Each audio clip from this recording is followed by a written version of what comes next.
Hello mga kaasawa. Kala niyo si Coco Martin, no? Hehehe. Ako lang po ito si Arday lang, asawa ni El. For today's video po, pupunta naman po kami ng asawa ko sa Lubo, Batangas. Yay! Wow! Noon, ang sarap gumala, no? Lalo na pagkasama yung mga kaibigan natin.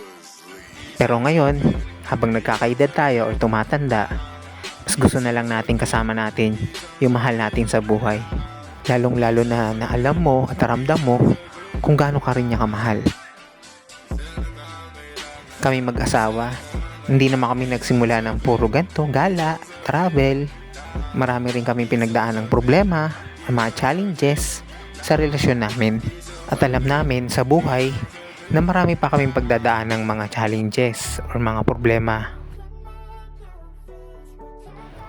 At handang-handa na kami sa lahat ng mga darating na challenges sa aming buhay.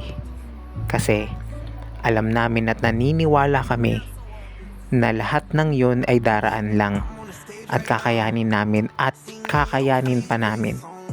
Dahil malakas ang faith namin kay Lord at naniniwala kami at alam na alam namin na lagi lang siya nasa likod namin no matter what.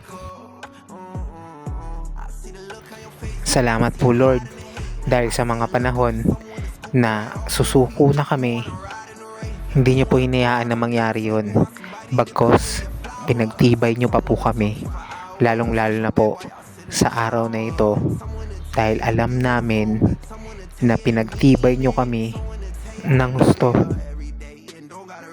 Kaya sa mga kaasawa natin dyan na nakakaranas ng problema, wag po kayo mawawala ng pag-asa.